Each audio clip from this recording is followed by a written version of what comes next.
sun's pretty bright.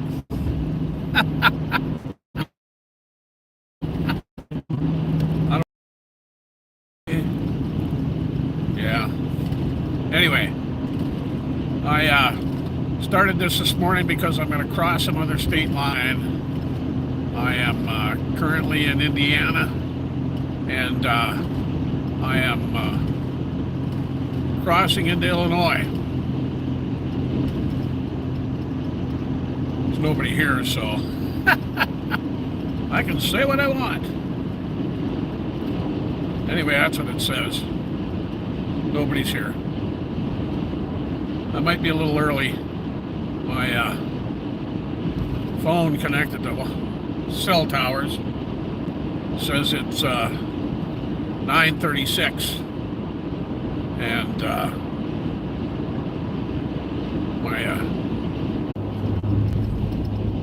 all right, it looks like I dropped out there for quite a while. I may or may not have good signal. Let me try and turn the camera around. There we go.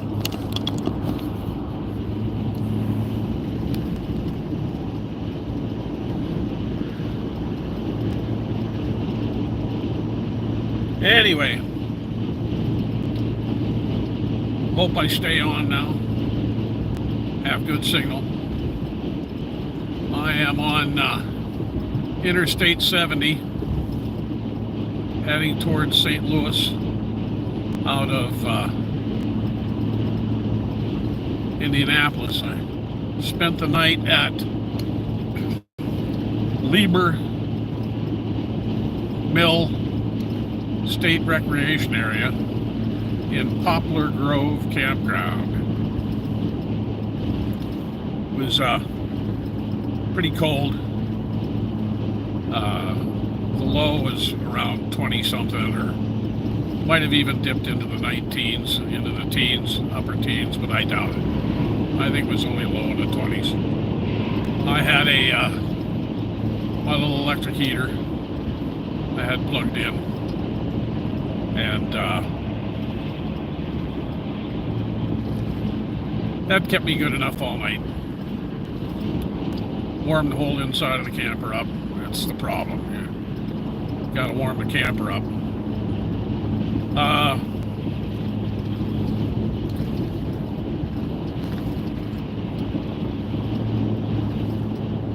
I'm kind of buried in traffic here a little bit. Traffic seems to come in spurts. There'll be 15 of them all together, and all of a sudden there's nobody. So anyway, I'm going to cross into Illinois in about 25 minutes.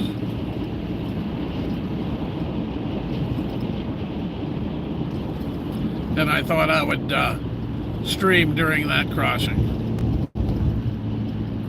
It's a much better day today than yesterday, weather-wise. I think the cold front is moving out. I'm going to put on a little speed here and get past this truck. Kick the cruise on. I'm at a half a tank of gas. I looked up this morning, just saw there 309. Gas station I went by to get the geocache. It was 349 there, or 329, something like that, I believe. And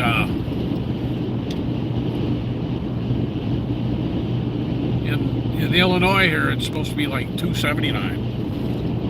So I'm going to save 70 cents a gallon. I'm just under a half. That'll be about 18 or 19 gallons, and times 70, save me 15, 16 bucks probably, 14, somewhere in there. Oh, this Ryder truck is getting off the road, thank goodness. That guy was all over the road.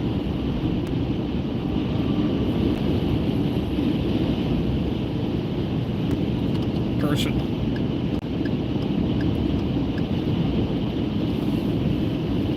I couldn't tell who was driving, but it looked like they were using their phone or something. And they were tailgating 60 miles an hour, one car length behind her. Yeah, one car length behind a semi. And it was a flatbed hauling articles. It wasn't like it was they were doing it to get some kind of drafting to save money. You know. Anyway. So I'm only going to do this for another 20 odd minutes here until I get into Illinois. Then I'm probably going to stop and stretch my legs and get gas. That'll be the leg stretching. It's about 186 miles to St. Louis, that sign said. I'm not going all the way there today. I'm going to stop in Belleville. See a couple people. My cousin Jim Wickett and his wife Lucy live there. Stop and visit them. Maybe today. Maybe wait till tomorrow. I have a couple places that I could go, or that I'm planning on going to camp for the night.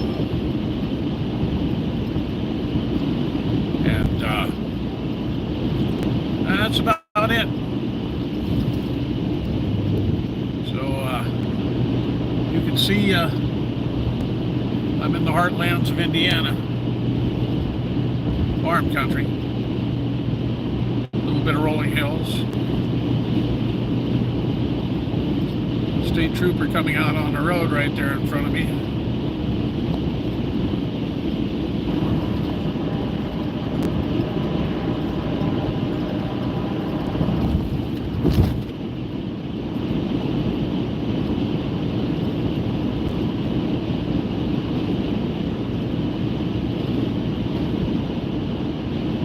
So I don't know if anybody's on here or not.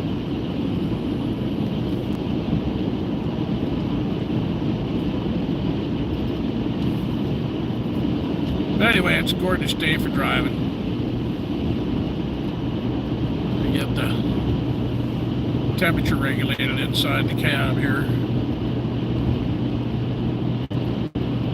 According to my truck thermometer, it's 32 degrees out right now.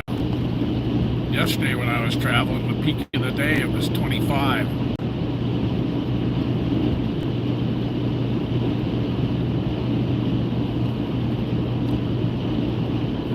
Back off on my speed a little bit.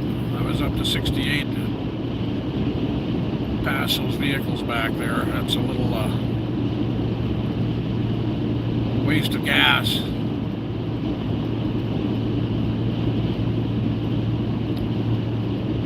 $70 miles an hour. The difference between 70 miles an hour for me and here's the state trooper has pulled off into a median. Working a speed trap again.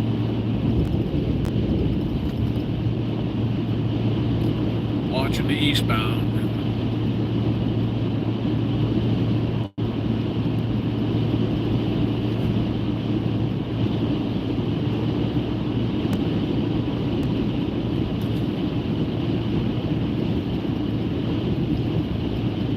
Zero. Zero likes, zero watching. Well, we'll see how it goes anyway. It's not like I'm some famous YouTuber that has millions of subscribers and people are lining up waiting to come on. That's not my goal in life. My goal in having a YouTube channel is to leave behind a video record of myself and what I'm like. So my children, grandchildren, great-grandchildren, hopefully, can go on YouTube and go, oh, look, this guy was my ancestor. I've tracked him back and I can see him, I can listen to him, I can hear him. just a little bit ago, I was listening to a podcast on,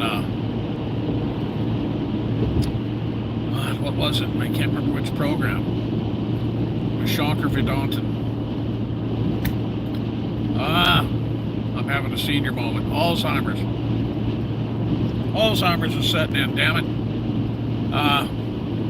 Or in German, damit. Anyway, I was listening to a podcast, and there's a kid from Seattle, grew up, him and his mom, a single mom when he was little. They used to go from Seattle to Disneyland every year, do a trip, you know, and the trip was the same every year. They would get audio books to listen to on the trip, drive down, go to Disneyland, and audio books to listen to on their way back north. And it was an annual thing for them. Well, when the boy was, I don't know, I'm guessing 8 or 9, something like that, his mother met somebody and got married, and they grew to love each other, and he adopted the boy, and everything was cool and fine.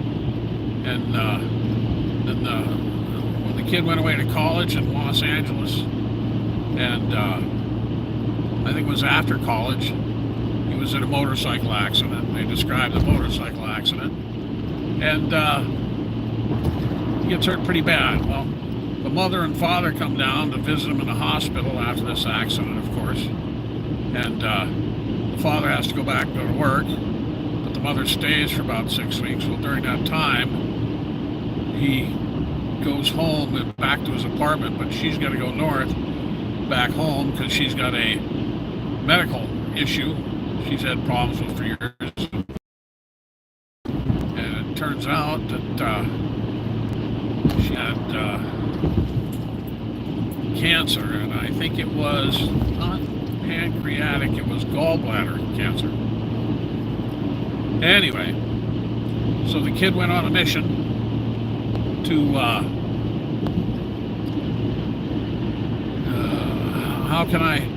how can I have my mother for the rest of my life, even if she were to pass away? And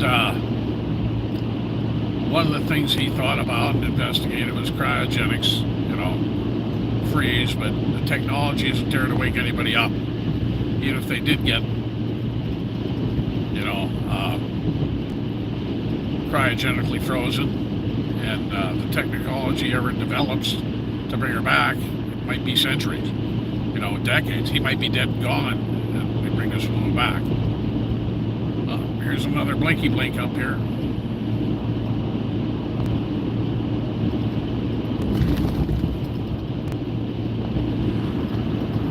So anyway, that was his first idea of, it's somebody pulled off the road with a problem, and the officer is just being a safety guard.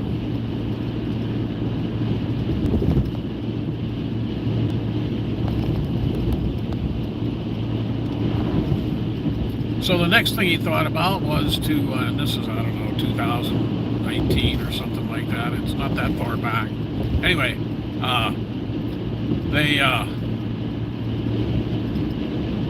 then he started to realize that, you know, he could have an AI, like a chatbot thing, that could be programmed with his mother's head west personality, so to speak. So he recording audio and video, and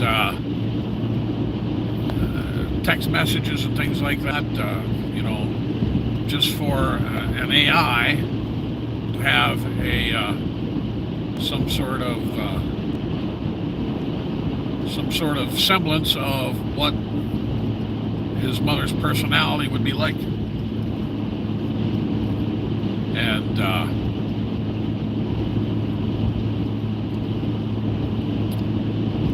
so he's just loading all this stuff, gathering all this stuff, and I had to stop the podcast to come on and do a live. But anyway, that's it's not like I'm trying to create an AI of myself. I just want people to know, descendants particularly, what my voice was like, what I sounded like, what I laughed like, you know. If you stop and think about it, how much do you know about, I mean, most people obviously know a lot about their parents. They don't always know much about their grandparents. Sometimes kids move away and they don't get to see their parents that long, and then when they have children, the children don't get to see their grandparents very often. And then you got your great-grandparents. So you got 2 parents, you got 4 grandparents, you got 8 great-grandparents. What do you, the individual, know about your mother's grandfather on her dad's side? Or the father's grandparents on his mother's side? And then you start going back more generations. What do you really know? I mean, you get back beyond 1850 and chances are you're not going to find a picture. You know, the only thing you might know is information of, if you're lucky, you might get to know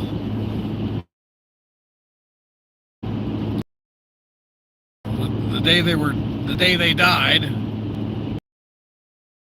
1850, they 40 something, and you know, somebody knows when they died, but they came from the old country, wherever that is, and so they don't have an accurate record of the day they were born.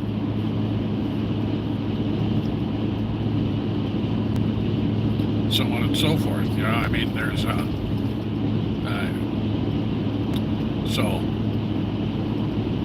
as you can tell, I'm big into genealogy, and I am trying to spread as much of my genealogy that I know and put on someplace where it'll be kept forever. Now, I could join Ancestry.com, but I'm traveling still and I don't have a lot of time to dedicate to that. For the cost that it is, I think it's like, I don't know what it is, but I know I don't want to pay $20 a month to spend 20 minutes a week using information, you know, trying to gather information and post my information that I have on my ancestors, because for the most part it's already there. So somebody contacted me one time about a picture I posted on Facebook of ancestor type stuff that wasn't even mine. I got it from my cousin Pat. And this person had an interest in part of that family, which ties into my family going back to my grandparents' generation, my father's generation family. So that person turned me on to a website called Family Search, which is actually the Church of Jesus Christ of Latter-day Saints website for genealogy. It is a free website, and you can go on there and look up your ancestors. If you create an account, you can put yourself in, and because you are a living individual, you nobody else can find you. But if you put your parents in and ancestors that are deceased, a deceased person's information, whatever you care to share, is available to everybody. And quite frankly, when I went in and signed in, there were other references to myself that somebody pulled out of probably my parents' obituaries and created a person for me on this website. And it was only what was published in the obituary of one of my parents. You know, and that's fine. I'm not that worried about privacy, so to speak. I am careful. I have a good, strong password and all that stuff. You know, no big deal. But anyway, it's interesting to go back and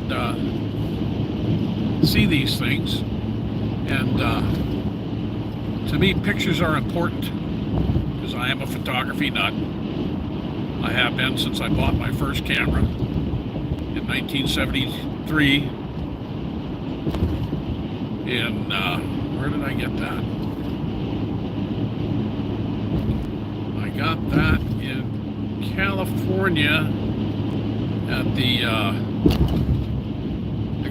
exchange on the Mare Island Naval Shipyard when I was going to nuclear power school.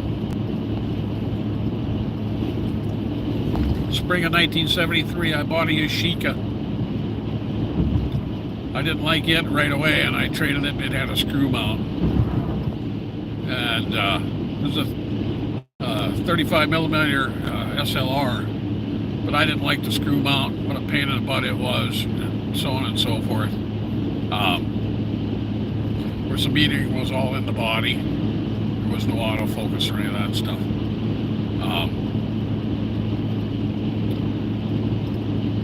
Anyway, I ended up with a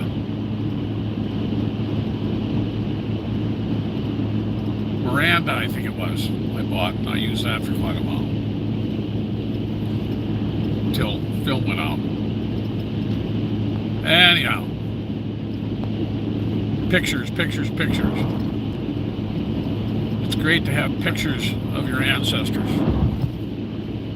More than one.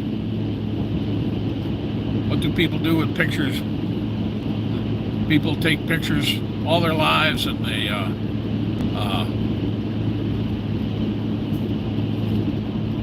put them in a box somewhere, and it gets stored away, and nobody looks at them again. I have 3 photo albums that I inherited when my father's mother passed away. He took them and gave them to me because I was working on genealogy at the time. And the one photo album was from, the last picture in it was probably taken in 1908 or 1890 something. And that belonged to my father's mother's mother, Loichinger, Loichinger. That's who I think it belonged to. These have been put away back when she passed away and never gotten out and looked at. Then there's another album, photo album. Let's see, where are we here? We are, let me find a mile marker. Pretty close, only a couple miles. Then I have another album that is from, again, my father's mother and father. When my father and his brother and sister were little, all the way up until the time of World War II. Is basically when this album ends. And in that album is a picture of my father's mother when she was 8 or 9. It was a studio type picture. And when he and I sat down back in the 90s and went through this album, I had him identify who's this, you know, who this is, you know. We picked out names, and he had never seen that picture before, and he didn't recognize that was his own mother when she was a little girl. He'd never seen any pictures of her when she was a little girl. And I had showed these to his sister, my aunt, and his brother had already passed away by that time, I believe. And then I showed them to an aunt. And anyway, I got pretty good on most names on these albums. And then there's another album that was in a black thing that was when my father's mother was little.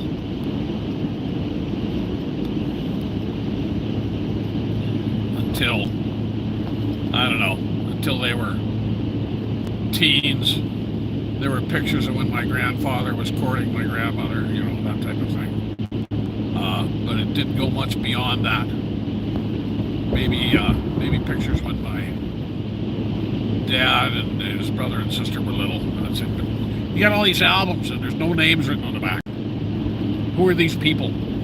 Somebody dies. The kids don't know if nobody's ever got them out and looked at them. They just get thrown in a trash can. You know, donate them to a historical society somewhere local. Don't just throw them away. At least ask them if somebody wants them. Let's see here. You know, maybe I have some settings wrong. That nobody's. Here we are. Illinois state line. Bang. Right now. The road just changed. I don't see any big sign that says welcome to Illinois.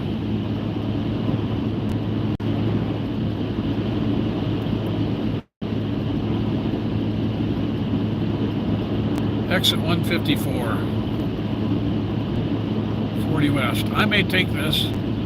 Check the settings on this. Maybe I don't have the settings right.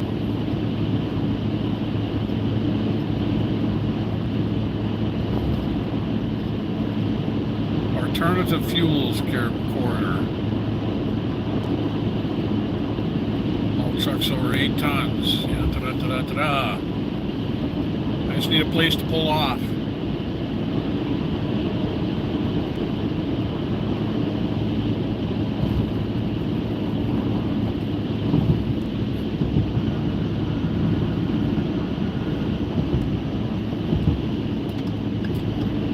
Bunch of cars coming up on me. I'm going to take this exit.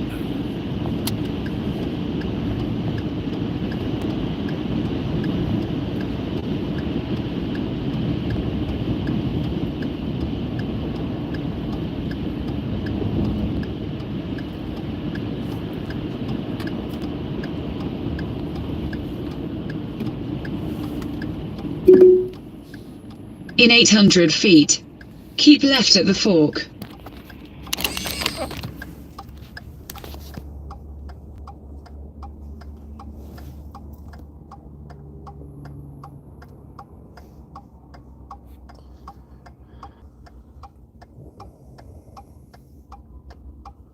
Start a